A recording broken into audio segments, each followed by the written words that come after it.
राज्य सरकार सबू नाटक देखुंट विशेषकर उपमुख्यमंत्री केवी सिंह दो सब नाटकर मूल। विद्याधर महांती जाजपुर जिला विद्युत उपभोक्ता कमिटर सभापति। गत 4 तारिख रे आमे जाजपुर जिला उपभोक्ता को नहीं जिला स्तरीय एक गण सम्मेलन आयोजित कलु। ए गण सम्मेलन में बहुत प्रस्ताव आसी विभिन्न डिविजन अधीन सेक्शन अधीन कंज्यूमर मानकर प्रस्ताव आसी आमे गुरुतर भाव में से रेजुलेसन ने किसी दाबी आमे उपस्थापन करूँ टाटा पावर पाखे। आज टीपीएनडीएल ये जो जाजपुर रोड सर्कल बा आम जिला को कहले गोटे circle only one circle of the district that is TPNDL ये जो आतंक सृष्टि करुँच से विषय में ग्राहक मानकर जो उद्वेग से समस्त आलोचना आम करूँ। ए बैठक में राज्य विद्युत उपभोक्ता महासंघर सभापति पंचानन कानून को मुख्य उपदेष्टा आपणकर वरिष्ठ सांबादिक ओडिशा रविदास एवं अन्यतम वरिष्ठ श्रमिक नेता तथा आमर विद्युत उपभोक्ता महासंघर नेता किशोर जेना प्रमुख आलोचना अंशग्रहण कले। बहुत कथा आम आलोचना करूँ किंतु गोटे कथा विद्युत हूँ मनुष्यर जीवन रेखा। विद्युत बिना पानी नहीं, विद्युत बिना निस्तार नहीं मनुष्य को। विद्युत आज सब जगह आवश्यकता थिला पड़े ये सरकार बीजेपी सरकार नीरव रही टाटा पावर को मदद दूची। एपरिक 735 कोटी टंका राज्य सरकार राजस्व लक्ष लक्ष कोटी टंका ऋण करथिला बेले टाटा पावर को 735 कोटी टंका देइछि।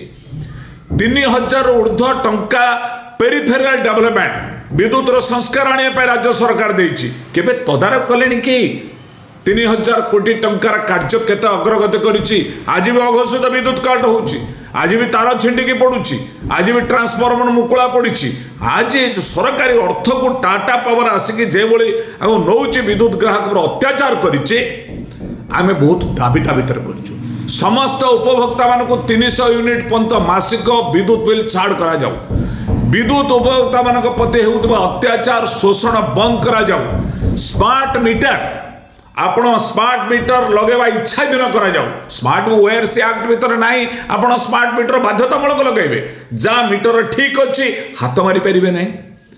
ग्राहक मान इच्छा दिन छाड़ से जो बजार करिवो एवं समस्त अतिरिक्त सुरक्षा अर्थ जहाँ एसटी कहते एटा बातिल करा जाऊ। चाषी मानक शतकड़ा 50% विद्युत शुल्क माफ करा जाऊ, छाड़ करा जाऊ। अन्य भाव में समस्त जोरीमाना बंद करा जाऊ। ग्राहक मान को सुरक्षा पाई आमे विस्तृत दाबी दबु टाटा पावर पाखे। जदि दाबी न मानबे असहयोग करा जिवो।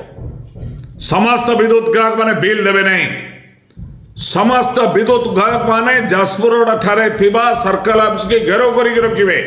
कारण कहीं कि आज फेब्रुआरी मास सरी जीवो मार्च रे बड़ कष्ट आसीबो।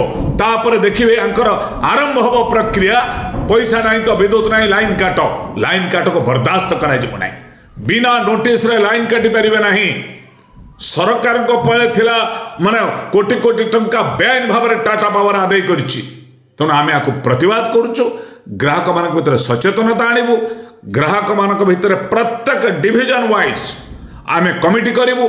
ये कमिटी ग्राहक मानकर जो सुरक्षा आज विद्युत और पानी मनुष्यर जीवन सहित जोड़ी होइतिबा जीवन रेखा सहित जोड़ी होइतिबा दुईटी उपर सरकार घरईकरण करी राज्य सरकार नीरव रही।